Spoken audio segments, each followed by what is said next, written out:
Good afternoon, ladybugs and yellow jackets, bookworms, and flyleafs. Welcome to this Friday's episode of Author Reads here on Fae Productions. I am your host, Fairy Princess Lolly, and I'm glad to be back with you guys here. We missed last week because we just had a busy going on, and I uh, wasn't able to do the show, so I actually had to push that back a little bit. But as you guys know, I'm glad to be back with you, of course, this Friday. First things first, like, subscribe, and since we have a romance author today, we're going to love the share button. I want to see you guys love the share button.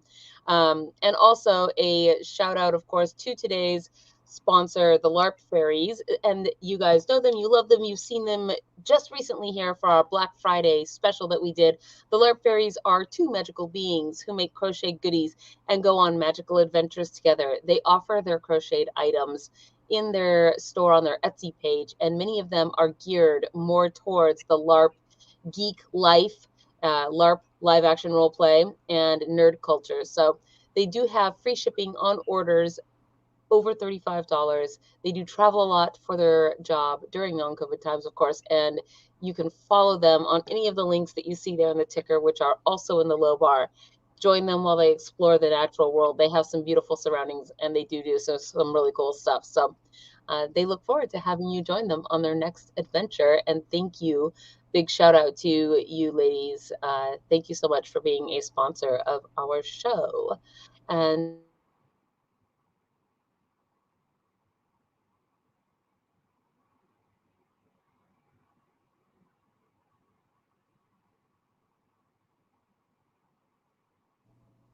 did I freeze? I think so, yeah. Yeah, okay. So, Sai Marie, welcome to the show. Sorry about the freeze there. That's all right. Thank you for having me. Absolutely. Well, please, if you will, first things first, of course, introduce yourself to our audience and tell us a little bit about who you are and what you write. Well, I'm Cy Marie. I'm a romance author. I think that that's probably the most fitting niche to call myself because the one thing all of my books do have in common is that there's a romantic element, but I kind of I write what I'm inspired to write. So when people ask me, a lot of times it's like, well, I have one story that's a fairy concept, and then I have one kind of a little bit more risque romance, and then I have a contemporary suspense. So yeah, I think that romance author is the best title for it all because it kind of just umbrella terms that I have a pretty creative imagination, and I started out writing because I was interested in things like LARPing and text-based role playing, and I just was looking for a creative element, and then from there my stuff started getting more intricate, and I just was like, what am I doing? I have all of this really great ideas. I should probably do something a little bit different. And then it kind of just excelled and grew from there. And my first book came out in 2013, and since then I've had 14 different titles. And Wow. kind of into a little bit of everything creative now. I mean, like everything that I can get my hands on just because I love to create things. But the main thing that I do is write and poetry, books. Sometimes I go into, just different topics that interest me as well. But mostly it's the books and the fiction that's where my passion is. That's what I really enjoy doing. So, yeah. 14 titles. I didn't realize you had so many. But I do know that you also have won some awards. Can you speak to that for a second? Um, I won, well, for the book that I'm actually going to be reading from today, I actually won an erotic fiction romance. It was voted the most popular erotic fiction romance by the Erotica Authors Guild. Oh, And that's a good yeah, uh good little thing to have there under your belt. yeah, I mean, it made me feel because it was my first actual real accepted by a publisher book. And so I it was reaffirming, especially because imposter syndrome is such a real thing when you're first beginning, even more so. And to have, you know, other peers, that people that were already interested and read and were part of, you know, an erotic author guild, have them come back and be like, yeah, this is really good. That was pretty cool. So. Well, no, that's great. Now, where are you, if you don't mind, like, where are you located? Are you East Coast, West Coast, West middle? Coast. West Coast. Okay. I'm actually an Oregon girl. I live probably about half an hour or so south of Eugene. I'm right Okay. between Portland and Eugene, so it's a pretty good central location. Yeah, definitely. And there's good crowd down there too. A lot of art goes on in that particular area. So we have friends down that way. So we're not that far apart, all things considered. And I really love how you got your beginning, starting with LARP and text-based role play, because I guess maybe that speaks to me a little bit, in that I have been involved in those kinds of scenes basically since for as long as I can remember, and so has everybody that I know, you know, in some way, shape, or form. And I guess that I'm curious. I think that anybody that does probably the text based LARPing or whatever it is, you have this capacity and desire to be writing in the first place, right? Right. This like of words. And I'm curious, before we jump into today's book a little bit, uh, how did you make the transition? Like, it's quite unformatted when you read, you know what I mean? And so there's a lot to learn with regards to structure. And how Well, did you kind of transition from doing this style of writing to actually becoming a fully fledged author? okay. So I decided, a lot of people had already, I was already really good at writing. And when I was in high school, I had been told by, you know, some of my English teachers and things that I should go forward and go into honors English. And I was kind of an alternative rebel kid. And so when my teacher was telling me, you know, you should go into honors English class, I was like, no, I don't want to show all the popular kids my notebooks and my ideas, and they're not going to like me, and I'm weird, and I'm into, you know, doing all this stuff that they think's weird, and I'm a nerd. So I was immediately just like, no, this is just, I'm glad that you really think I'm really that good, and this is, you're my teacher. That's one thing, but I don't feel comfortable going in and doing this. Okay. So I already knew that I had a talent and I missed writing. And so that's what brought me back into getting into these text based role play communities. And then as I started seeing how expansive my worlds were getting and how many people were responding to them, I thought, you know, this, I could be a writer. I could actually really make something of this. And I had a friend who had read one of my short stories and turned around and looked at me, and he was a really big Lord of the Rings fan, and he's just Mm-hmm. he just goes, I just don't know why you're wasting your time writing all of this in these communities for free when you could be writing books and making money. You're really this good. And I thought, you know, maybe you're right. Maybe after all of this I should go and see. And I said, you know, but I don't know anything about the industry. I don't know anything about where to begin. I don't know what, where to even put my foot in the door. I know, you know, about the submission process being supposedly impossible, and like the Mm-hmm. competition seriously fierce. I mean, and my chances are slim to none. What can I do? And he said, well, did you think about ever going to school? And my first thought was, well, first, for writing, most of them realistic, or, you know, I don't really want to go work for the AP News. That's not really Yeah. my idea of fun. And he said, well, have you actually even sat down and looked? So what happened, to make a long story short, is that day he gave me access to his computer because we were talking. And he said, why don't you go ahead and Google and see what you can find? And the first thing that came up was Full Sail University.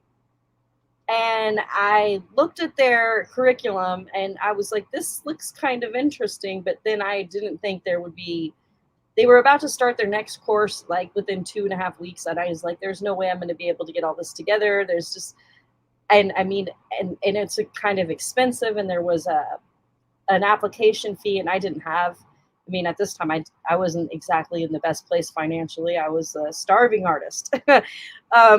So I was like, how am I going to get, all of this together?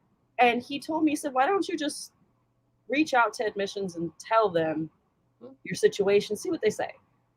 And I did. And the lady told me that they had, some different kinds of waivers and writing grants and opportunities. And she said, do you have anything that you would be willing to share with us that we could give to our department chair to read? And if it's good enough, maybe we can get you in. And this was a really long stretch. So I just was like, okay. And I pulled something out of my Elven concept and I submitted that. And then they told me that I was getting, they were going to give me like this full scholarship, and they waived the fee. They really were really interested in what I wrote. They said it was really good. And that's what put me in the door.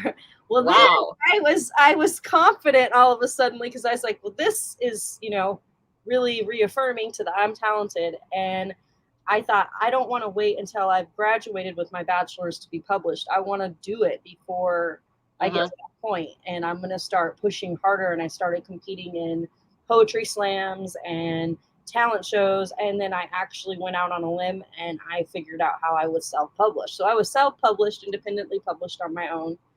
And that was a learning experience. And then from there, about a year after I did get my bachelor's degree is when I finally got my first book actually accepted. And I had been looking for publishers for a while. And I mean, I got rejected left and right for the first couple of years. But then as I started building momentum, I got on a few different radio shows, and I connected with authors and all those things. And it just kind of, but the school was what taught me mostly everything that counts. I mean, some of it I learned on my own by just going, I'm going to pioneer through, and I'm determined to make my impact in the writing world.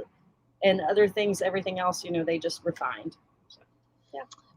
All right. Well, so today, today we're going to be hearing from Simply Scarlet.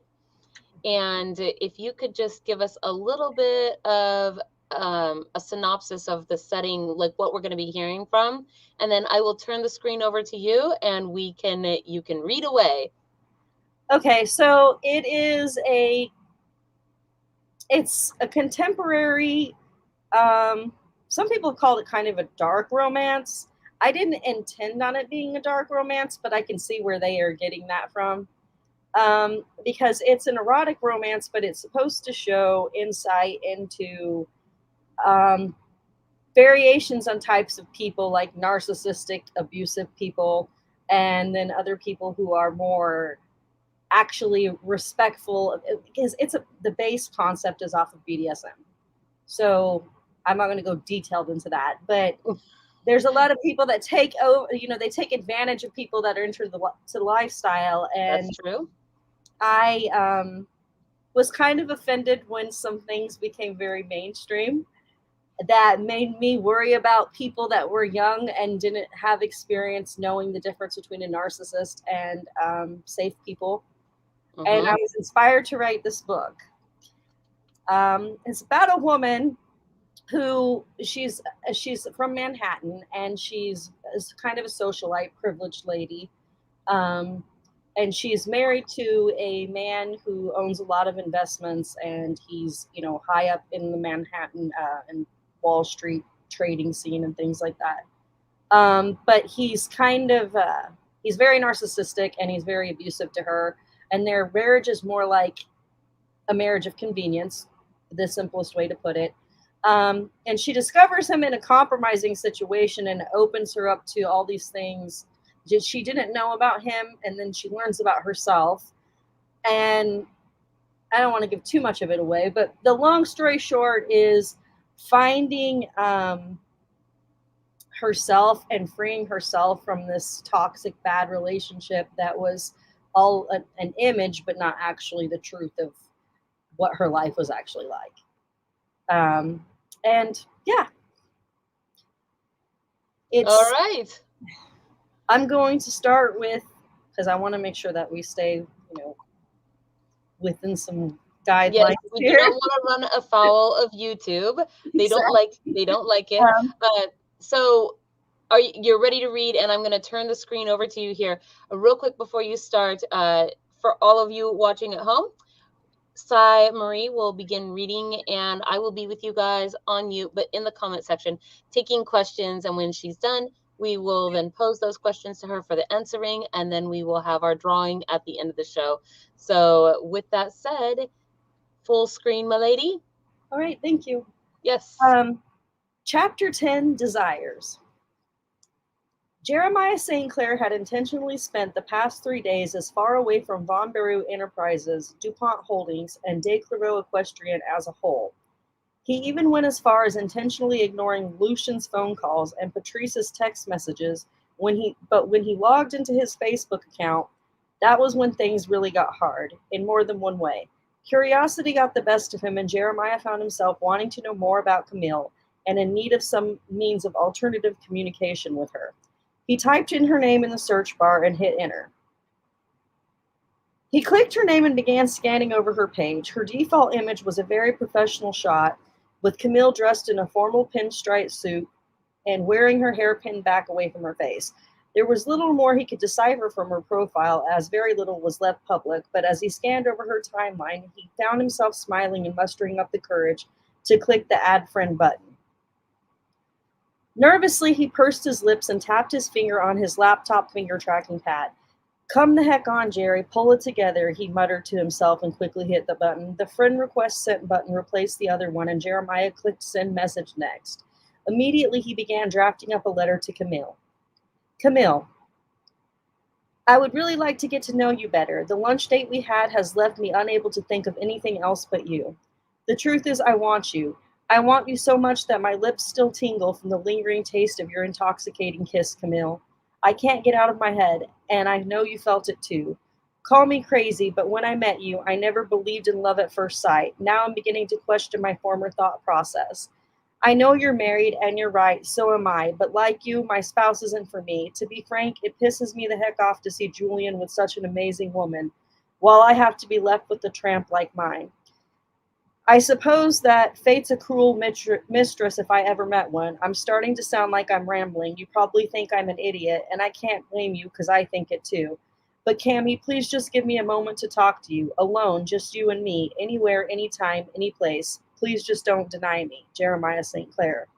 He sat back and read over the message before finally pressing submit. As his eyes ran across the word, he found himself chuckling softly at the thought. He had just submitted to his real feelings, his real wants, his real desires. Strange, since he had told Camille that he could show her what a real dominant was. It was ironic in a way that Jeremiah couldn't help but admit on a deeper level, part of being the dominant was admitting to your weakness, working towards removing them and maintaining control over oneself. So the dominant in the equation had just submitted, and now the submissive had to decide if she really wanted dominating. With his courage at its peak, Jeremiah smiled slyly and closed his laptop with a wink. Ball is in your park, precious. I hope you score the goal, he murmured. He slid his chair back and walked back toward the sliding glass door that opened up into his balcony. His fingers touched the doorknob and slid the door open before he stepped out into the night air. In his pocket, a vibrating sensation began to quiver against his thigh. Jeremiah frowned and fished into his pocket, pulling his cell phone out and reading the caller ID with a frown. He furrowed his brows and pressed talk before answering it in an annoyed tone. What the hell do you want, Andy? He asked. On the other end, the sound of a sultry West Coast-sounding valley girl answered with a huff. Oh, Jerry, you know it's really not very nice to talk to your wife like that. Not that you ever really knew how to talk to your wife anyway. She trailed her words, but Jeremiah interrupted her before she could complete her sentence. If I had a woman who was decent enough to call wife, maybe I wouldn't talk to her like I do you. Not that you are too far removed. You're just like your mother.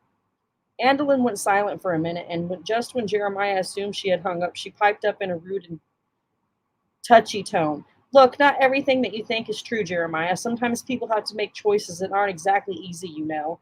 I've called you to discuss the provisions of our divorce, which I will be filing at the first of the month. Jeremiah scoffed. If you call screwing the competition making a sacrifice, Andalyn, as for provisions of a divorce, you're not getting anything of mine. You leave with your assets and I leave with mine. That includes the real estate and portfolio investments. If you have a problem with that, you can call my lawyer. He lifted the phone and pressed in quickly before shoving it back into his pocket with an exasperated sigh. Damn you to hell, Andolin, he roared angrily as he stomped back into the house. Andolin peered down at her phone as her tear rolled down her cheek. Placing the phone back in her purse, she looked up to the man seated beside her in the Maserati she happened to be riding in. Very good job, Andy. Very good indeed. But if what I suspect is true, he's not going to be so easy with giving you what I want, is he? The male asked. Andolin turned to look at the car window and shook her head. No, he isn't going to part with his stock investments, Mr. Devereaux. Can you persuade him otherwise? Mr. Devereaux asked gently. Not anymore, but please don't hurt him. I'll stick to my agreement with Ross and with you. I'll pay off my debt that I owe. Jeremiah doesn't have anything to do with this, she said urgently. You do understand that, because Andre Dupont has agreed to co-sponsor the competition, that Ross and I must make sure things go our way. Do you not, Andolin? He asked coolly. Yes, of course I do. Just let me have some more time, please. Demetrius Devereaux looked back at her with a blank expression. A wealthy billionaire, he was an older man who was notorious for dating pretty young models and having yacht parties that carted in cocaine and a plethora of other illicit substances. He was a man of many faces, assets, and devices, and he never let anyone fail to know the extent of his power. In addition to his philandering ways, Demetrius was also a gambler and the sponsor of Rias Klein, the only opponent to ever have bested Jeremiah in a fight.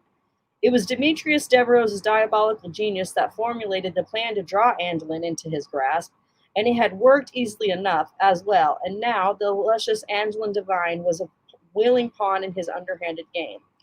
You realize that Ross will win the next championship title, Andolin. I will let nothing get in the way of that goal or my investment. Furthermore, the allotted amount of money I financed you is well past due. He tapped his index finger atop the finely crafted eagle's head handle of his cherrywood cane. It wasn't that Demetrius needed the cane, but rather that he used it to cause others a great deal of pain when they crossed him.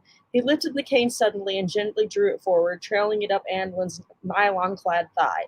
Slowly, leisurely, he drew it higher until it brushed the hem of her skirt. Andolin drew in a breath and bit into her lower lip nervously. Mr. Devereaux, I promise I will get you the remaining funding I owe you as soon as I get this next photo shoot payment. Please do not hurt Jeremiah. I'll find a way to get him out of the lineup, I assure you, even if I resort to doing something drastic, like causing him to lose the contract with your adversaries, she stated with a hint of worry in her voice. Demetrius chuckled and drew the cane back down to rest against the car floor. He slid one hand over the steering wheel and gave a nod before looking back at Andolin through his dark sunglasses. Andy, Andy, Andy, my sweet Andolin. If it weren't for that pretty little face of yours, I would likely have already taken my payment in flesh. You would do best to work some magic with your husband, or else find some way to ensure that neither you nor Jeremiah are a threat to any of my investments further, he said as his face contorted into an expression not unlike the salivating snake waiting for its chance to strike. Like I said, Mr. Devereaux, I'll get your payment. Andolin had no idea how she would keep her end of the deal, but when being blackmailed and manipulated by two power-hungry men, Andolin felt she had no other choice. Her mistake was in not telling Jeremiah the truth. Yes, her mother had been what she was, and it had been a very terrible life, which caused her to need the transplant and led her to this place. The price was more than Andolin had bargained for, and when Jeremiah had lost that fight, Ross and Demetrius's offer was too tempting. In the end, her mother still died on the operating table. Andolin had agreed to cheat with Ross, and now she had lost the love of her life. The truth was, nobody could have ever known sacrifice quite like Andolin Devane. Hours later, Camille awoke to find herself neatly tucked into her bed, completely clean and left to rest in solitude. She peered around the room to familiarize herself with her surroundings and finally discerned that she was back at her own house, in her own room, and in her own bed. She lifted her hand to draw her palm across her forehead in an attempt to check her temperature. It was as if everything that had happened at Andre's house had been a dream. She looked at the clock on the wall and noticed it read 10 minutes after 10 in the morning, and the date was May 25th. What? She shook her head confusedly and pushed the sheets from her body, sauntered over to the desk, and opened her MacBook, seating herself to make sure that the time and date were correct. Her computer lit up, and she read the time as the same. Whoa, 24 whole hours I cannot even account for? Lost? she murmured as she pulled up the internet browser and began typing in the direction bar for Facebook.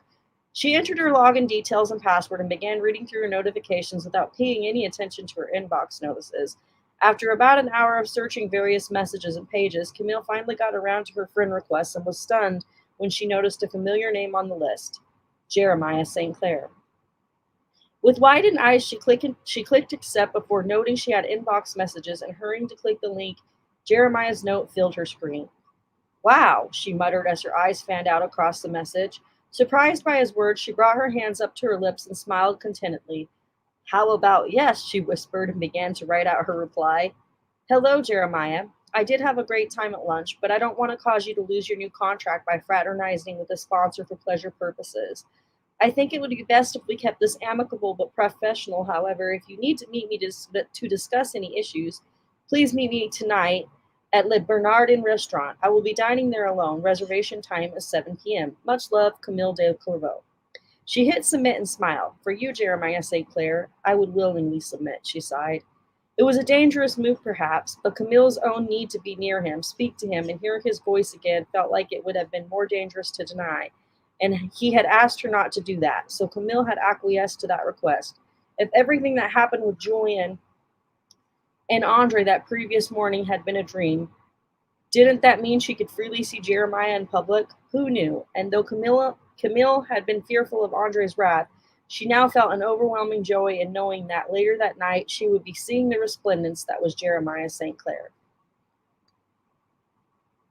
Jeremiah's cell phone once again vibrated against his thigh, and just as when he had fished it out to speak to Andlin, he found himself repeating the motions as his Facebook Messenger app ignited blue, alerting him that someone had messaged him via the giant social media network. He perked a brow when he noticed the sender's name. Well, well, he muttered as he read her message. You want to keep it strictly professional, do you? He asked to nobody but himself, as his fingers began to scribe his reply to Camille without hesitation. Precious, your wish is a command. You're the boss. I'll see you there. Jay.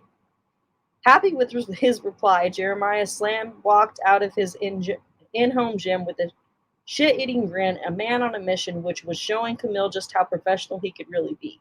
At this point, Jeremiah didn't care what anyone thought, did, or put between them. He would have her, just like he knew she really wanted. Before he placed the phone back in his pocket, he read the time. It was only 20 minutes after 10. Damn, I've got to wait nearly all day. He glanced down nervously and chuckled. This is going to be a hard one. He fidgeted in his pants, although he wanted to see Camille. Spending the rest of the day thinking of her this way had not been listed on his itinerary. Jeremiah needed to release some of his pent-up pressures before he made a fool of himself later on. It didn't help that he was dripping with sweat and his hard body physique ached with vigorous training that morning. A shower was the one thing that he needed most, but first he had to find a way to relieve the spell that she had spun upon him, the spell that now had him needing a moment with just her, while his mind imagined how beautiful Camille would be as she blossomed beneath his lovingly dominant hands.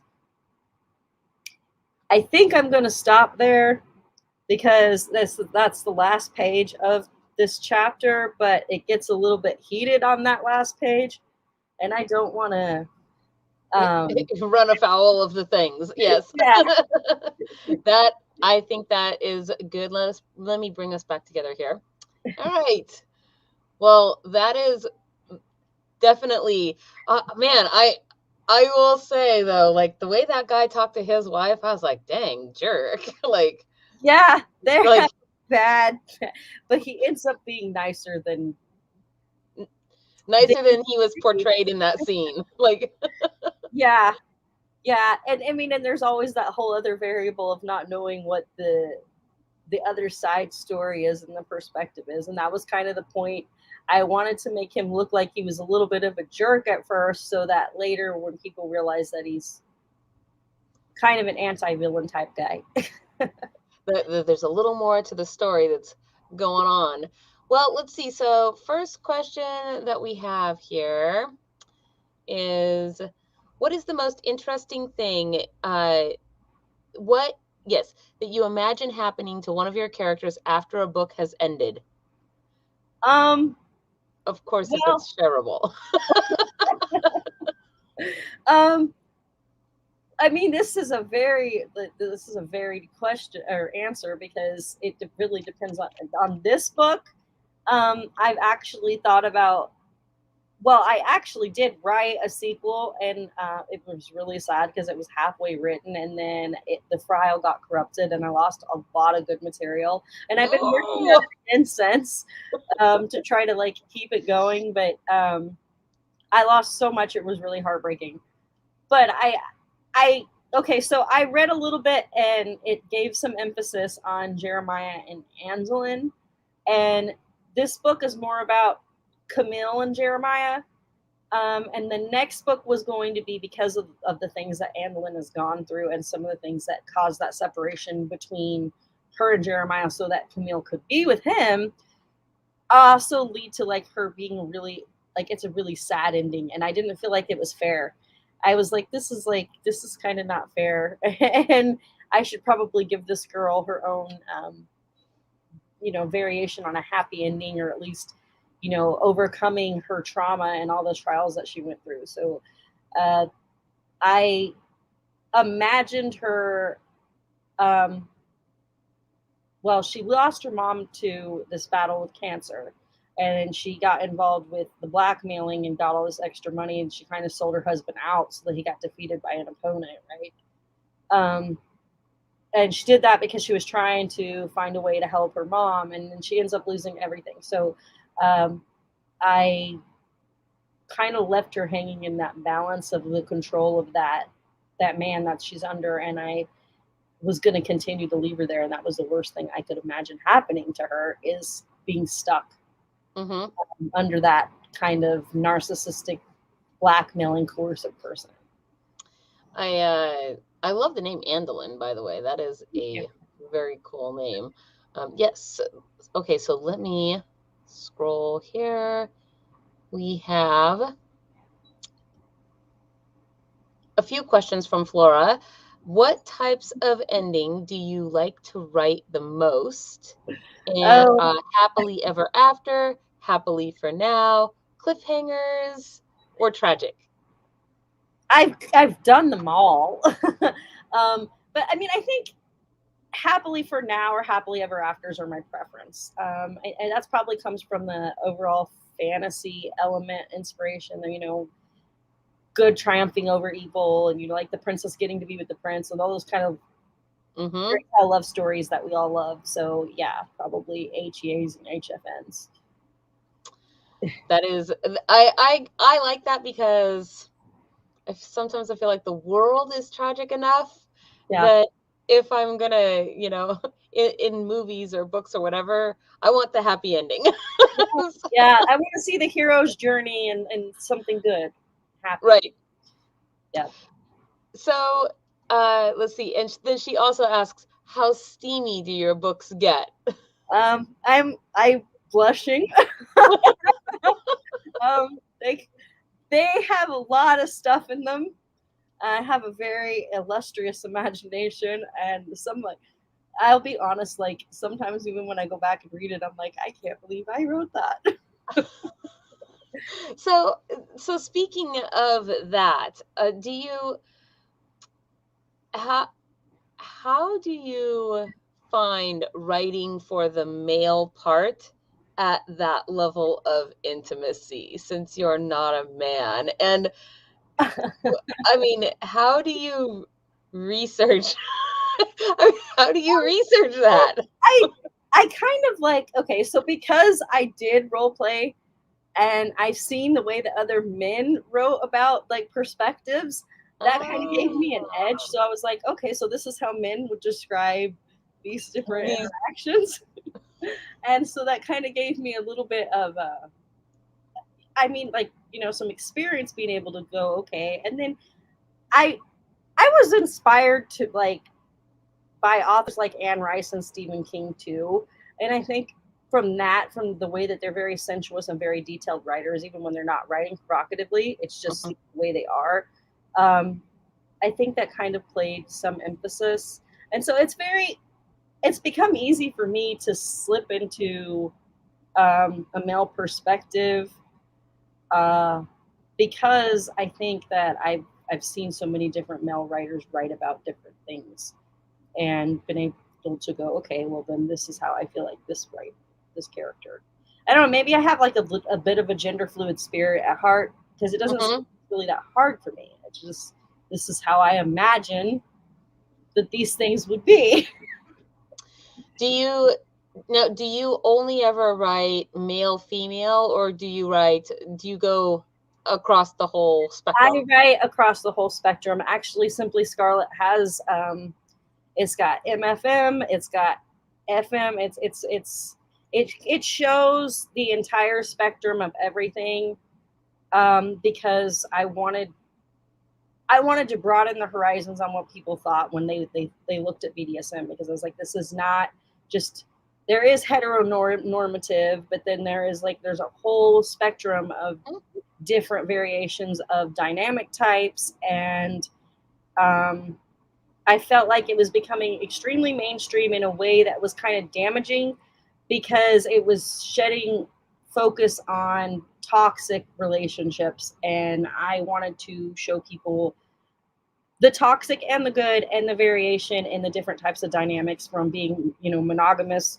heteronormative, regular dom and sub, by traditional standards, to people that might be gender fluid and polyamorous, or anything in between. So, as somebody who writes romance and into the erotica and BDSM, here's a question for you. What is your opinion on shades of gray? I was trying to avoid talking about it. Everybody I know that okay, is like, so, as a person that's a fan of erotica and who was also a fan of BDSM, I was happy that that mainstream acceptance had been opened. That was like, if people weren't going to be looking at it like they were all just, everybody was just into whips and chains and all these things. Because I mean, yes, that's there, but there's so much more. And then I got the series and I started reading it, and I was really disappointed. And I was like, I've been reading erotica since before Anne Rice even admitted that she was Anne Roquelaure and did the Beauty Release series and all which that. Which is very good. Yes, in contrast. It's an amazing series, and so I was like, this is really sad to me. And even if you look at people like Laurel K. Hamilton and like the things that she's written, in like the Meredith Gentry series, and Lake and all those things, I was a fan of those things, and I was like, there's more to these books that shows emphasis to all there is than what is going on here. And I felt like it was overhyped, sensationalized, and I was really disappointed. And then when I started reading more and I learned more about Christian's character and the psychological warfare used on Anastasia, I was really kind of appalled, honestly. I mean, I like dark romances and dark thrillers, and like you were saying, the world's tragic though, so I don't want to constantly be focused on just like the negative and dark stuff. And I felt like it was just it was overshadowed with a lot of fake dominance and a lot of abusive tendencies, gaslighting, and narcissism that made me really upset. And that was because I was both an erotica fan and I was the parent of a young, my daughter's 20 now. So I was looking at things and going, so this is the world that my daughter is going to be raised in. And I feel like there needs to be more material out there that shows a little bit, honesty about these kinds of things, because there's a lot of danger in the world. And so it did good for opening minds of people on a global audience level, but it did a lot of wrong for kind of erasing the whole, standards of the lifestyle, with it being safe, sane, and consensual. And so like it kind of hijacked what an expectation in that scene should be of certain types of interactions. I can totally see that. I actually bought the book, the first one, and I believe it's on one of my shelves, but I have yet to this day to bring myself to read to read Shades of Grey. So the movies are better than the books, if you want me to be honest, and that's sad because it's usually the other way around. ooh, But yeah, I don't know. I have not seen the movies either, so I just kind of wondered because I know that it's a pretty controversial, pretty controversial book when it comes to that. But no, I mean, I think that it's good though for certain to have, you're right, more material out there that portrays it maybe a little more honestly, or at least broadly, not so that, like, to kind of keep that from becoming the Bible of it, if you will. You know what I mean? Exactly. So, well, it is 2:51, and so you guys, questions out there. If you have any more questions, feel free to put them in the comments. And also, now is the time to put your name into the comments if you would like an opportunity to win a copy of today's book. Also, you can get another entry by joining our Patreon. The links for that are in the low bar as well. So if you're a member of our Patreon, you get an automatic entry. And if you put your name in the comments right now, you too will be entered to win a copy of this book. But wait, there's more. If you're on our Patreon today, you will have the author bonus of we're getting a deleted scene. Yes, so it's for your guys' eyes only, right? Did I make that sound sultry enough? Oh yes. So I have my wheel of win here, and I'm going to go ahead and pull that up. So let's see. Is there anything that you would like to say to everybody, or a little bit more that you'd like to talk about while I'm doing this here? Well, I mean, I really would love more people to come check out my books. Yeah. This one was obviously my first accepted book by a publisher, but I have 3 different books that are under this imprint. And one of them is actually available. This one's available in Kindle edition and also paperback, but the other one is in audio, and it's also in Kindle and paperback. And then the last one is honestly my favorite, but it's a shorter story, so it's only available on Kindle. And that one I would have read it, but I wanted to be able to give something away for the giveaway, and so that's why I chose this one today.